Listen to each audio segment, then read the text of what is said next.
is, just briefly? Our client is proposing to replat the existing lot 6 into 2 separate lots. Each lot will have it's got a commercial business on each lot, parking stalls and drive aisles. We'll also have an ingress and egress easement between the 2 lots.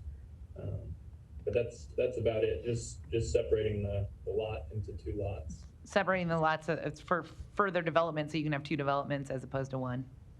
Correct. Okay, thank you. And I seconded the motion to approve. Thank you. Thank you, Councilmember Melton. Roll call? Rowe. Yep. Bagley. Aye. Harding. Yes. Johnson. Yes. Melton. Yes. Mr. President. Yes. Motion passed 6-0. Items 15 and 16 can be considered together for property located southwest of 144th Street and West Dodge Road. Planning Board and Planning Department recommend approval. Item 15, an ordinance to rezone this property from R7 District and MU District to MU District. Item 16, an ordinance to approve a major amendment to mixed-use district development agreement for West Farm. Public hearing for agenda items 15 and 16 are at this time.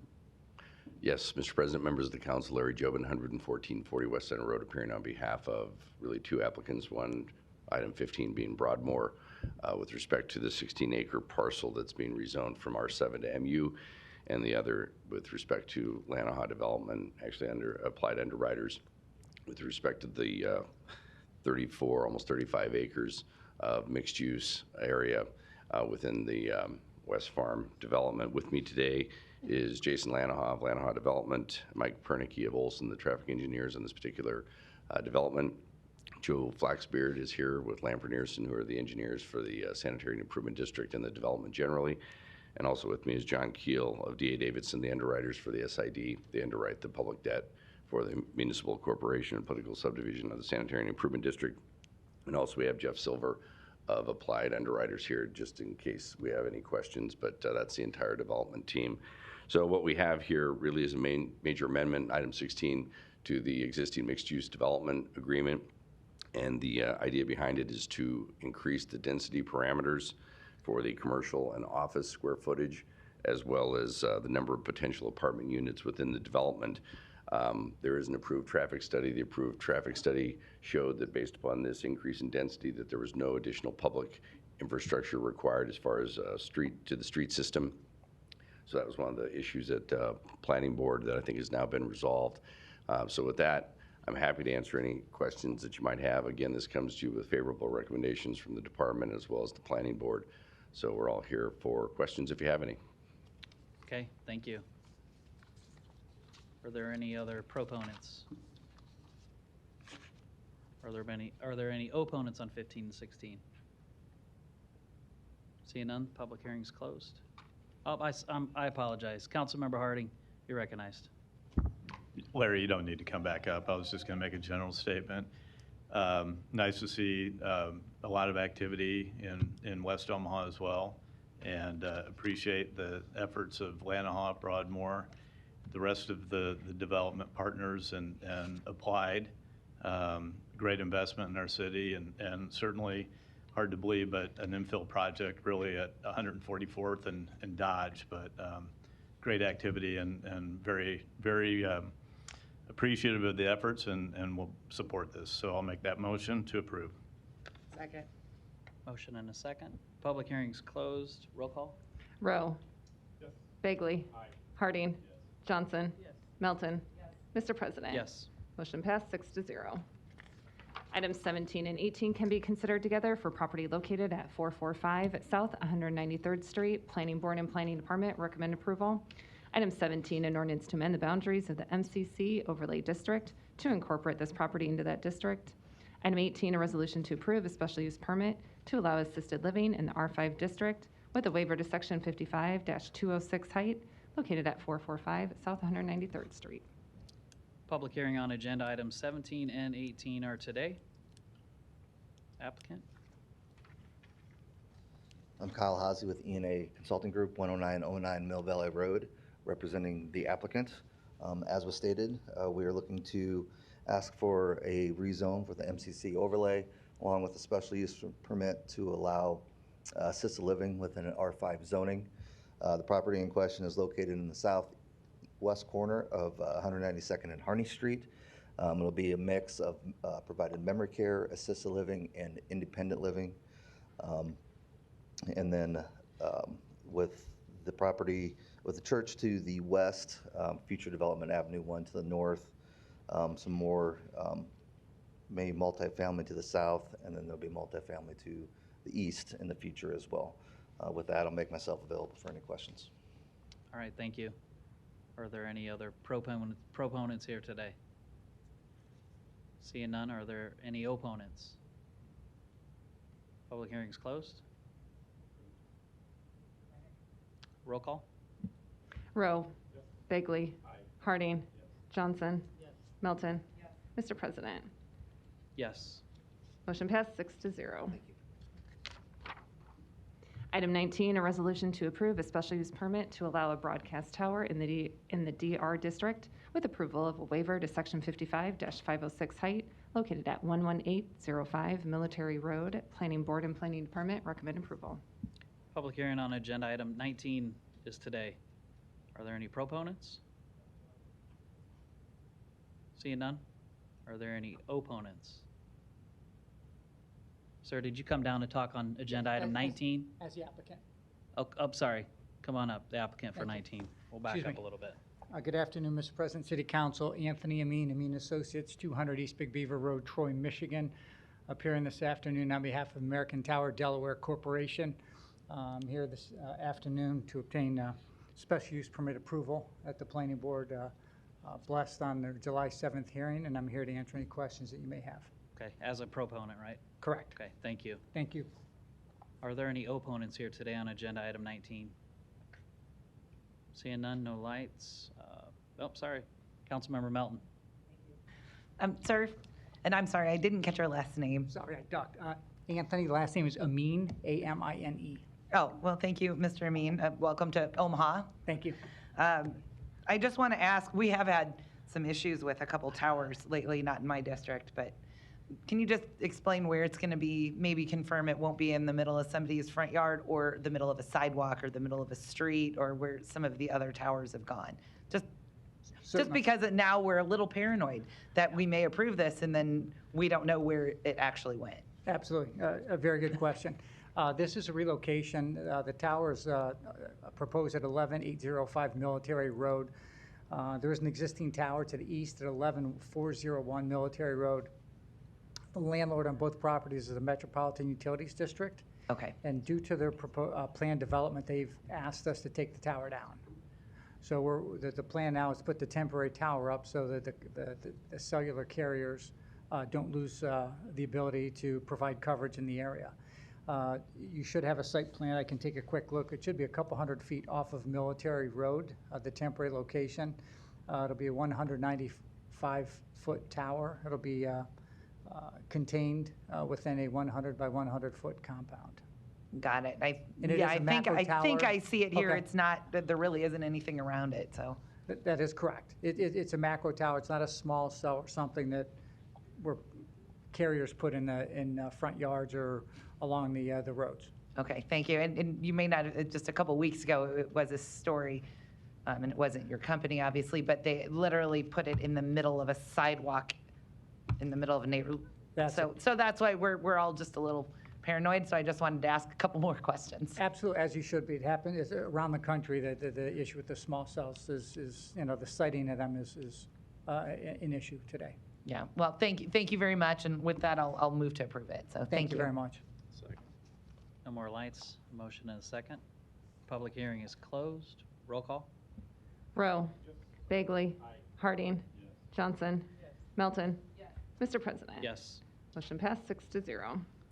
Item 20, to consider a Class C liquor license for Saffron Urban Kitchen Bombay Bar located at 6706 Francis Street. Is communication from the Planning Department regarding permits for the outdoor area and right-of-way lease. Public hearing on agenda item 20 is today. Mr. Kelly, you're recognized. Good afternoon, Mr. President, members of the council. Sean Kelly, 2804 South 87th Avenue. Appearing on behalf of the applicant, we are aware of the communication from the planning department and will comply with that outdoor area and potential right-of-way lease. Here to answer any questions. Thanks. Are there any other proponents here today? Agenda item 20.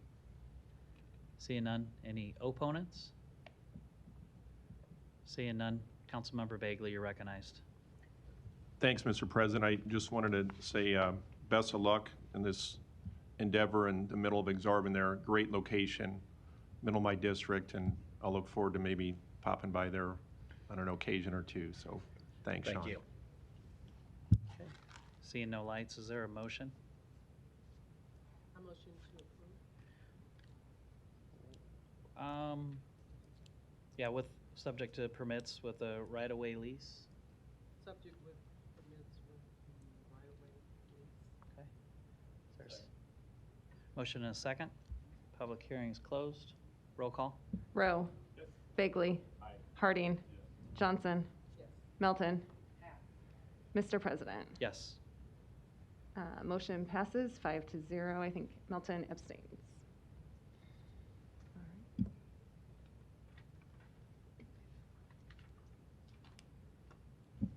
Item 21, to consider a Class C liquor license for 402 Beer and Spirits located at 13110 Birch Drive, Suite 116. Public hearing is today on agenda item 21. And it looks like we have Daniel Saltzman by Zoom.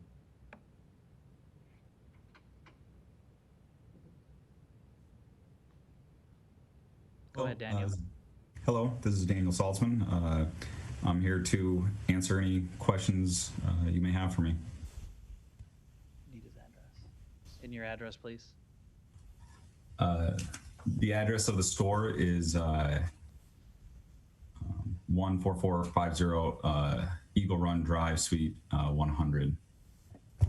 Okay, thank you. Are there any proponents here today?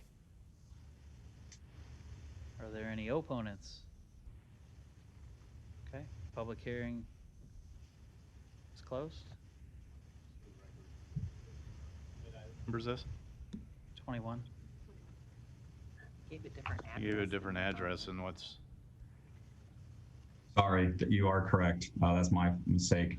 The address for the premises, sorry, it's I gave you the address for the owner, but the premises address is 13110 Birch Drive, Suite 116.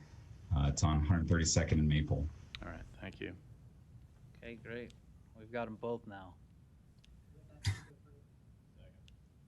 Okay, public hearing is closed. Roll call.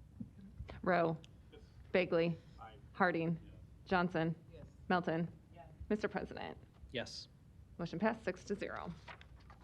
Item 22, to consider a Class I liquor license for Panda House Chinese Restaurant located at 14459 West Center Road. Okay, the public hearing on agenda item 22 is today. And it looks like we do have Lillian Liu from the Panda House on Zoom. Hi, my name is Lillian.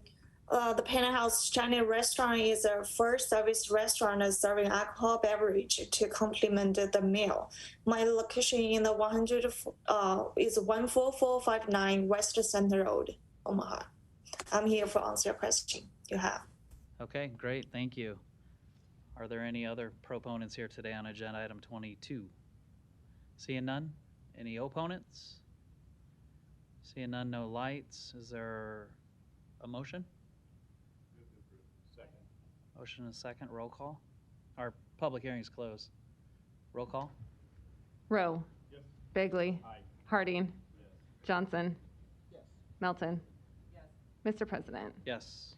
Motion passed 6-0. Item 23, to consider a Class I liquor license for Sweet Cakes and Roses located at 14040 Arbor Street. Public hearing on agenda item 23 is today. And it looks like we have Rachel Pagels here on Zoom. Yes, I'm Rachel Pagels. This is Molly Pagels, and we're at 140 Arbor Street here in Omaha with Sweet Cakes and Roses. Okay, and you're just available if we have any questions? Yes, sir. Okay, great. Are there any other proponents here today? Seeing none. Are there any opponents? Seeing none. No lights. Public hearing's closed. Is there a motion? Motion and a second, roll call. Rowe. Bagley. Harding. Johnson. Melton. Mr. President. Yes. Motion passed 6-0. Item 24, to consider reconstruction and trade name changes for Bucks LLC for the locations as listed on the agenda. Okay, public hearing for agenda item 24 is today. It looks like we have another Zoom applicant, Crystal Carter. Good afternoon, Council. This is Crystal Carter. I live in Lincoln, Nebraska, but I'm representing Casey's General Stores out of Ankeny, Iowa, 1 Convenience Boulevard, and I'm here to answer any questions you may have. Okay, great. We'll see if we have any questions for you.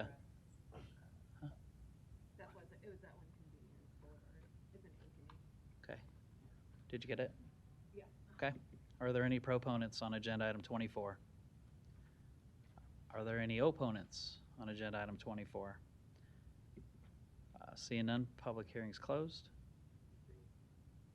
Motion and a second, roll call. Rowe. Bagley. Harding. Johnson. Melton. Palermo. Yes. Oh, sorry. Motion passed 6-0. Mr. President, sorry. Consent agenda. Any member of the City Council may cause any item placed on the consent agenda to be removed. Items removed from the consent agenda shall be taken up by the City Council immediately following the consent agenda in the order in which they were removed, unless otherwise provided by the City Council Rules of Order. The public hearing on agenda items 25 through 30 were held on August 17th, 2021.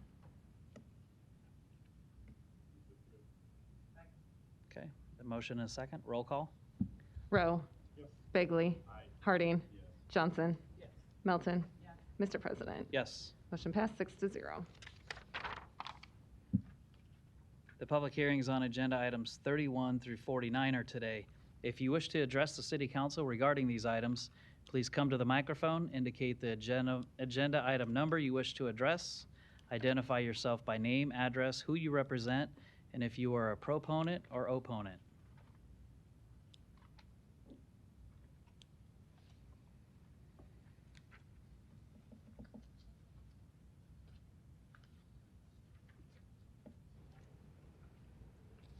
Hi, my name is Sarah Johnson, 2316 North 52nd Street.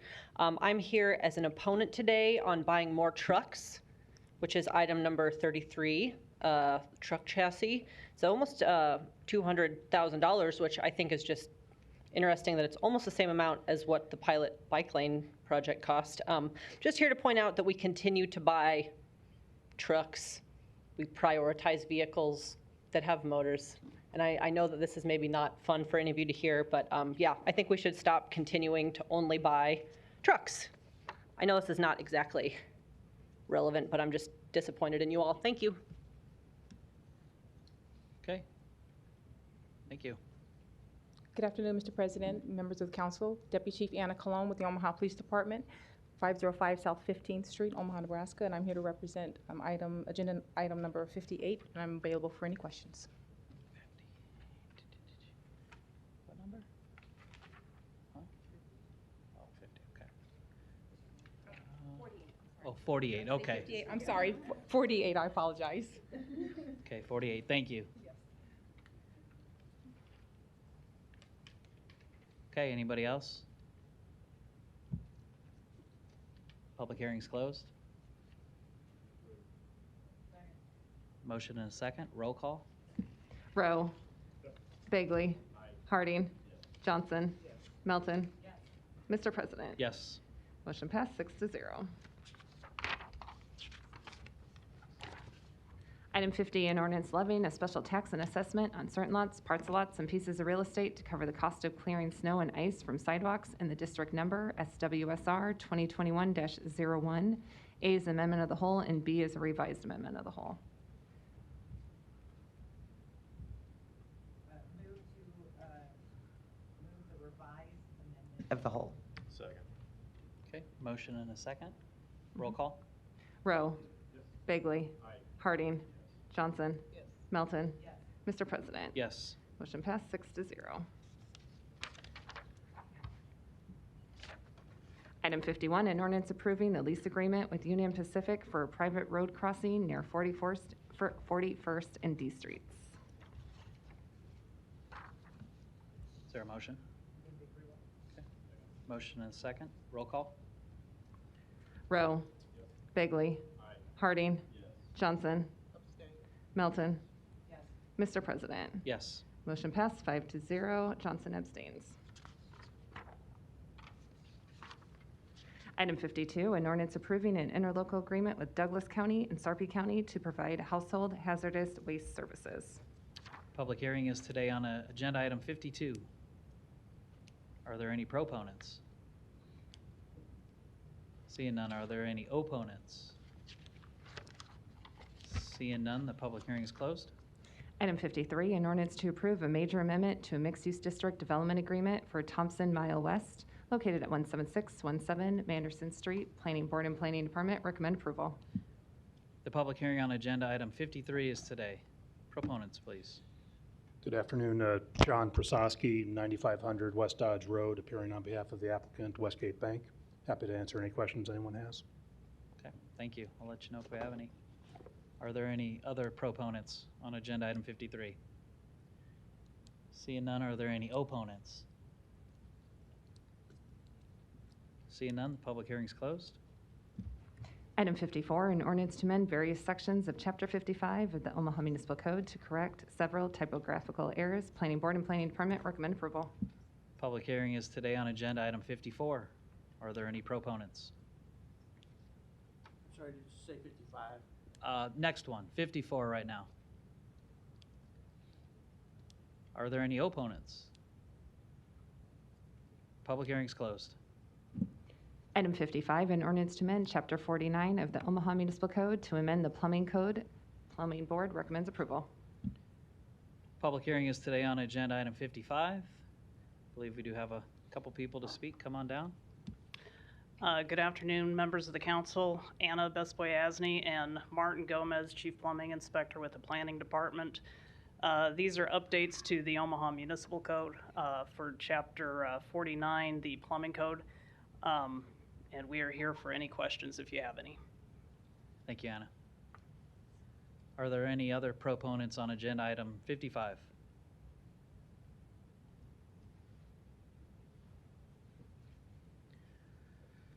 Mike Barrett with Plumbers Local 16, 4801 F Street. I've passed these changes around to my union brothers and my non-union brothers. We've all looked at it. It looks perfect.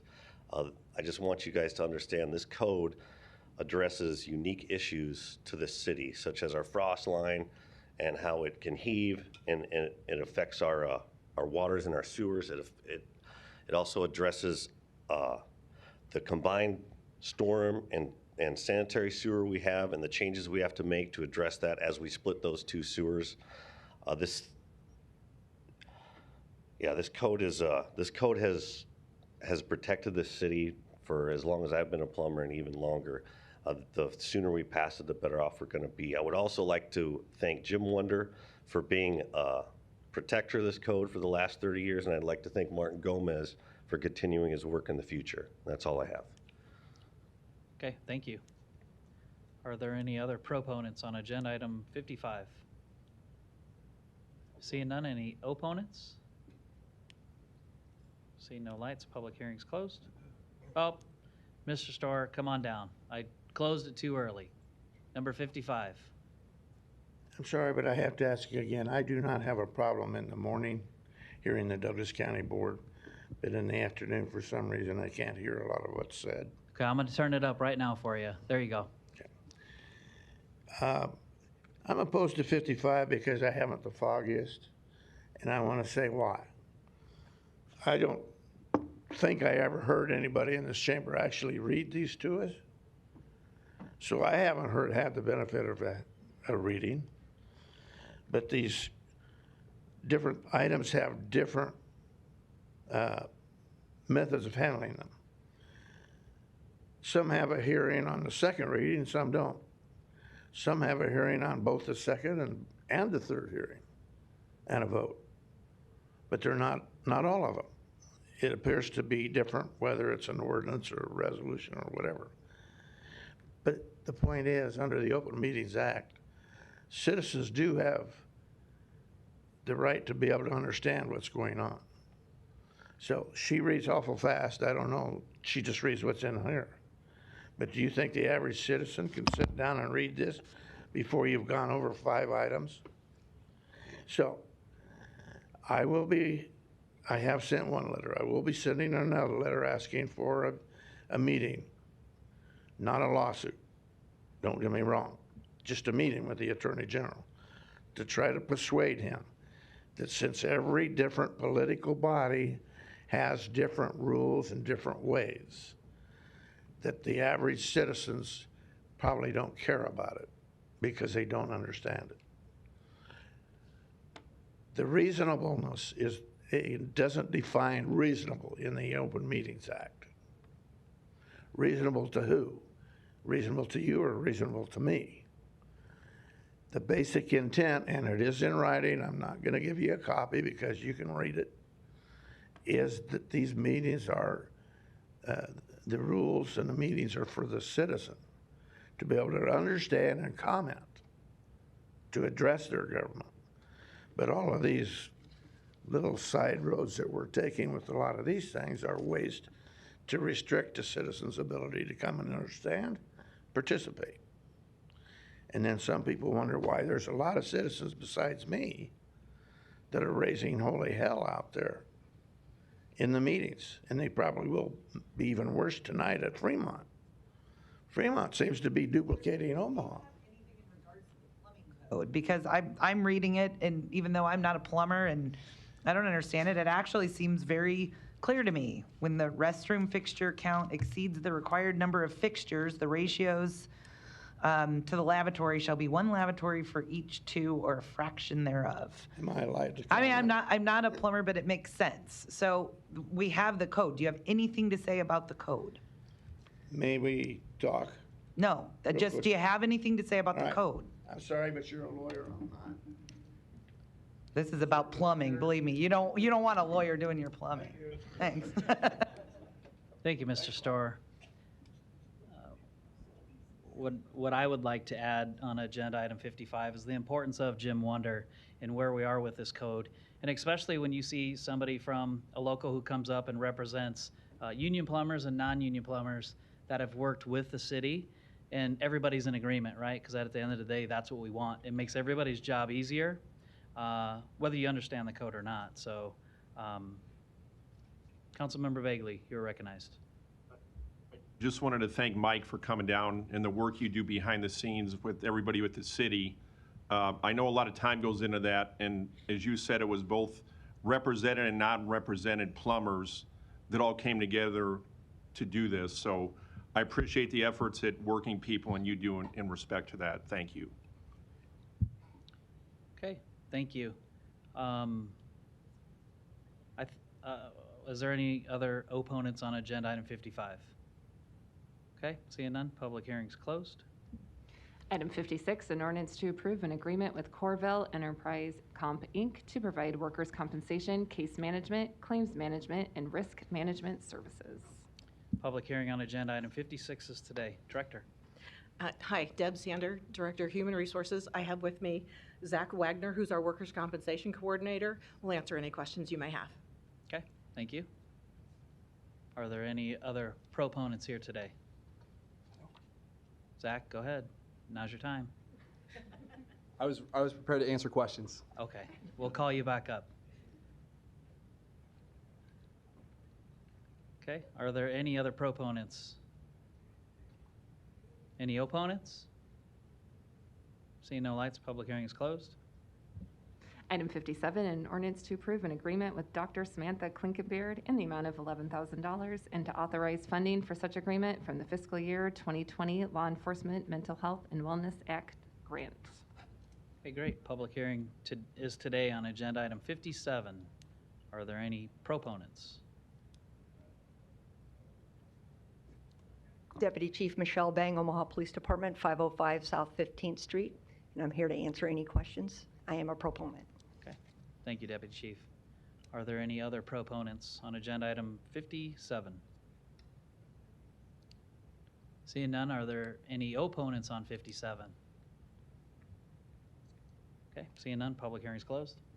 Item 58, an ordinance authorizing the issuance of a purchase order to Abe's Trash Service for rubbish container service for the Papillion Creek Water Resource Recovery Facility. Public hearing on agenda item 58 is today. Are there any proponents? Seeing none, are there any opponents? Public hearing is closed. Item 59, an ordinance to approve an agreement with the Metro Area Continuum of Care for the Homeless in the amount of $16,908,704.30 and to authorize funding from the U.S. Department of the Treasury Emergency Rental Assistance Funds. The public hearing is today on agenda item 59. Proponents, please.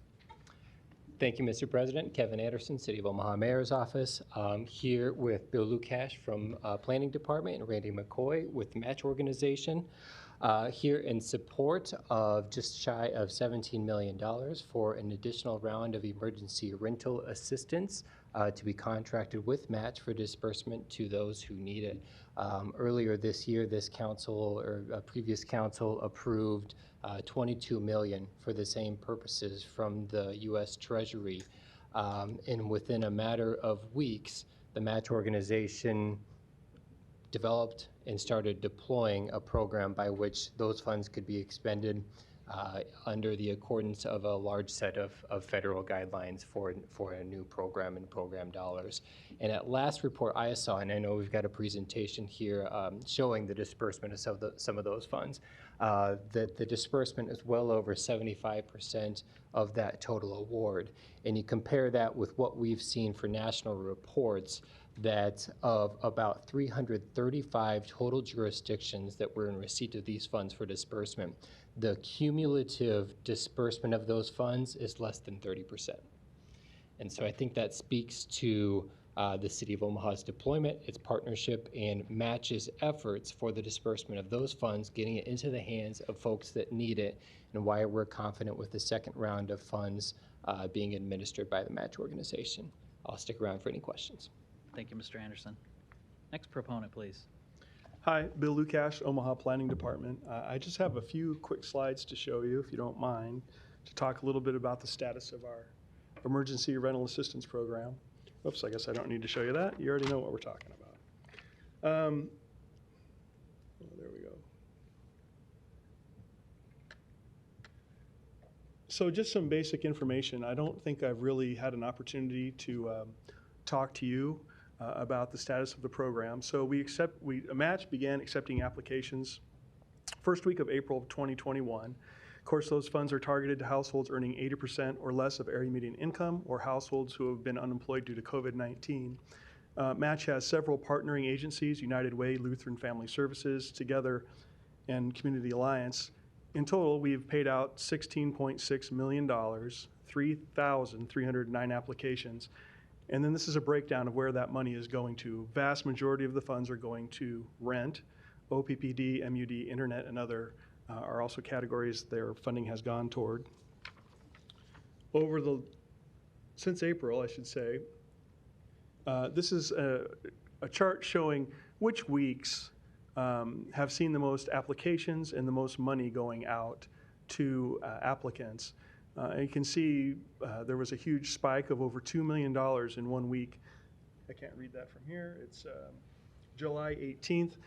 Some of this may have been due to concern over eviction moratoriums ending. Some of it could have been the advertising campaign. We tried different strategies in both North, South Omaha, Eastern Omaha in general, where we thought these funds would be most used. So it could have been those efforts as well. Randy can maybe speak about what happens after August 15th. I don't have that data right now in front of me, but you get a sense of what's going on. The 5 highest need zip codes and the amount of money that's gone out: 68111, 104, 134, 105, and 102. And I will show you next a map showing exactly where those those zip codes are located. This is 68111. 68104, 68134, 102, and 105. And these are the areas, of course, where we focused advertising, but there is also a very high percentage of rental properties in those areas as well. So timing, this is kind of the critical component of these funds. Of the $22 million that we received already, we may run out in early September, which is right around the corner. And of course, we're greatly concerned about that. The Treasury will redistribute, I can't talk, after September 30th.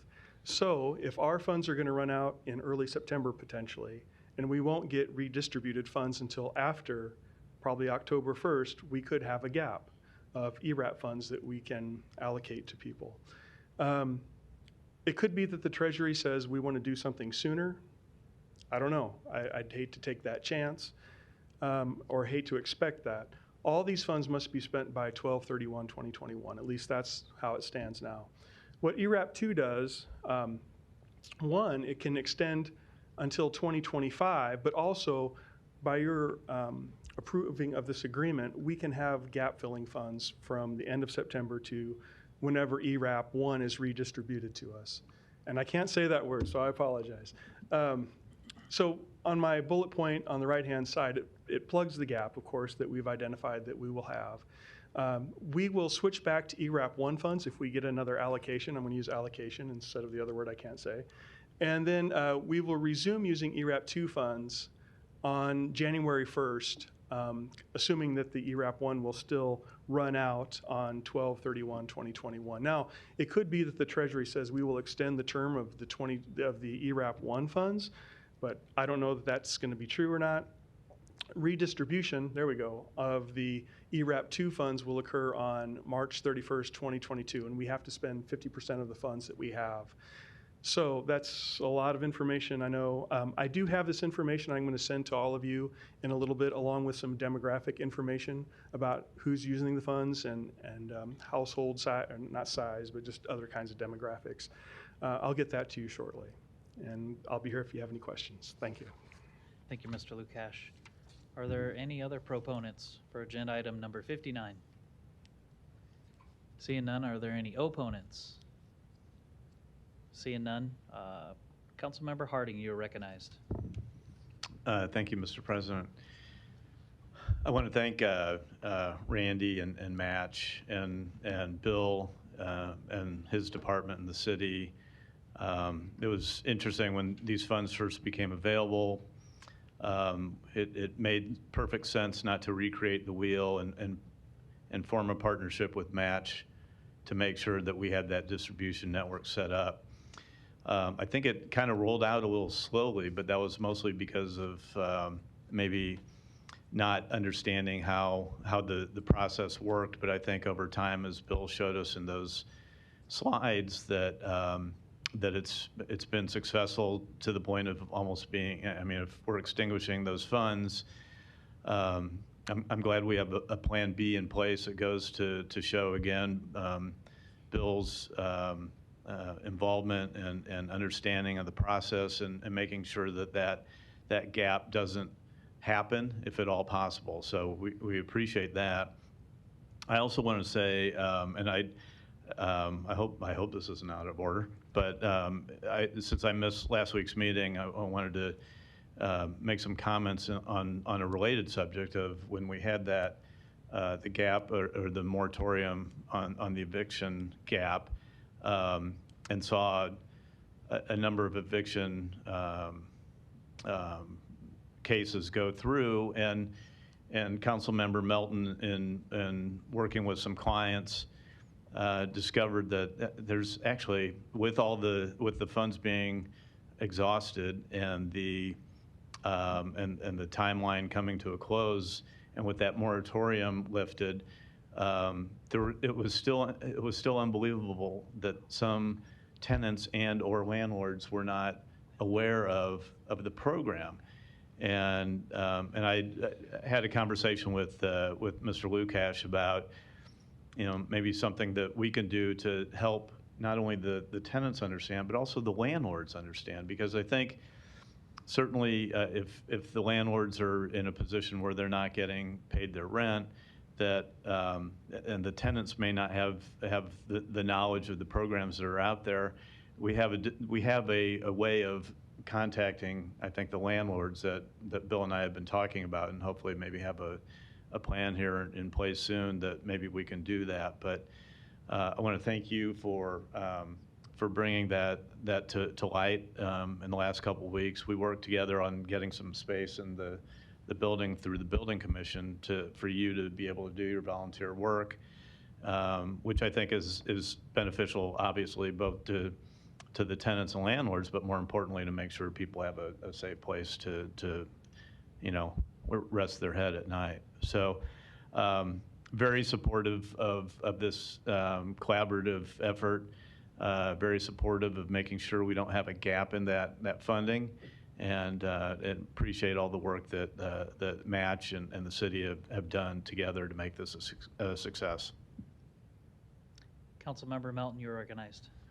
Thank you. And just while you're here, because I know we vote on this next week, but you're here today, and I really do want to thank you for all the efforts that Match has done. I mean, and I've seen it at work. I've actually watched people that I'm helping through the Volunteer Lawyers Project downstairs apply for funds, get funds, and then I heard that one of them was within a week to week and a half of the landlord received the funds.